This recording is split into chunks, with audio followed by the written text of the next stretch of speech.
ټولو خویندو او ورونو ته سپیشل سلامونه وړاندې کوم. افغانستان د زیمبابوې په خلاف باندې سبا اولنۍ ټیسټ لوبه شروع کیږي چې د افغانستان په وخت د ورځې سهار 10:30 بجې. دغه لوبه به په تلویزیون په پرده هم ښودل کیږي په آی ټي اس سپورټ باندې.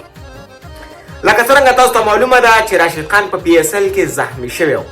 دغه بیچاره یې وګوته زخمی شوه، نو د هغې د وجې به راشد خان په اولنۍ ټیسټ لوبه کې نه لوبېږي.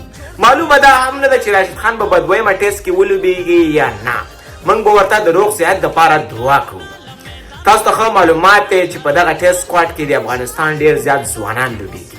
وفادار شو، سلیم صافي شو، شاهد کمال شو او داسې نور ځوانانو ته هم موږ ښه چانس غواړو. ځوانانو پرفارمنس وکړئ، ځان ثابت کړئ. لکه منیر کاکړ ورو چې کوم وارم ګیم و نو په هغې کې ځان ثابت کړو. د ټولو خویندو ورونو څخه خواهش کوم چې خپلو وطنانو ته دعاګانې وکړئ تر څو دغه ټیسټ لوبه وګټي.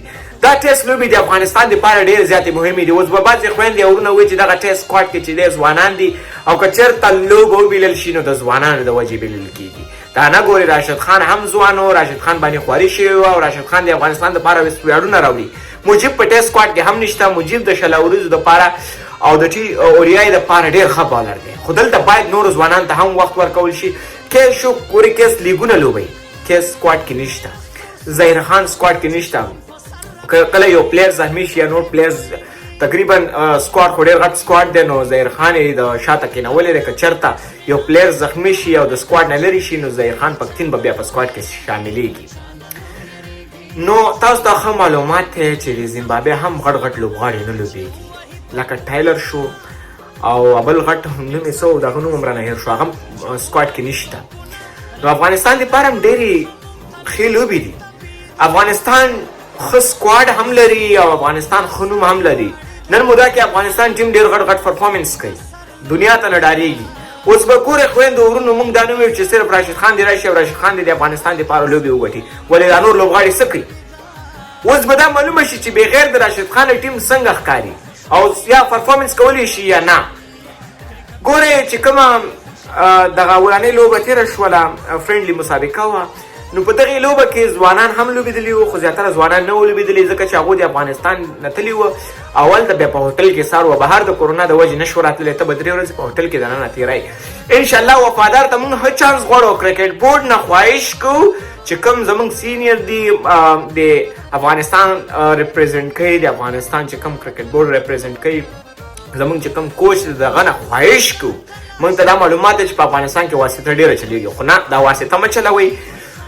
زیمبابوې په خلاف باندې ځوانانو ته وخت ورکړئ تر څو دغه ځوانان ځان ثابت کړي. وفادار ډېر یو ښه بالر دی، انشاءالله وفادار به ښه پرفارمنس کوي. د افسر په ځای باید منیر کاکړ راشي، ځکه چې تاسو ته ښه معلومات دی چې منیر ښه پرفارمنس وکړي. منیر کاکړ ښه پرفارمنس وکړي ځکه چې هغه ویکټ کیپر هم دی.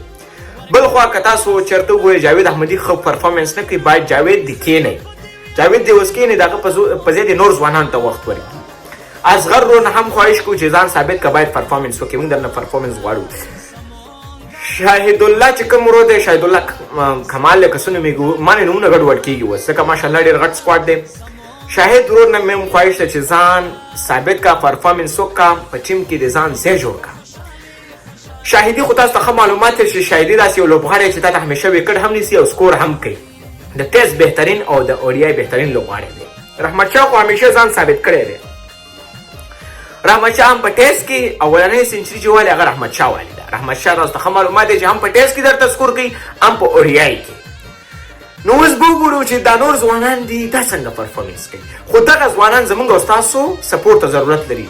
کرکټ بورډ چې کوم کارکوونکي دي هغو ته زه هم وایم چې زه هم سپورټ کوم چې تاسو کې کومه نیوکه در باندې زه لرم، هغه نیوکه به زه همیشه در باندې کوم. چې زما افغانان در باندې کومه نیوکه لري هغه به همیشه هغه نیوکه در باندې کوي.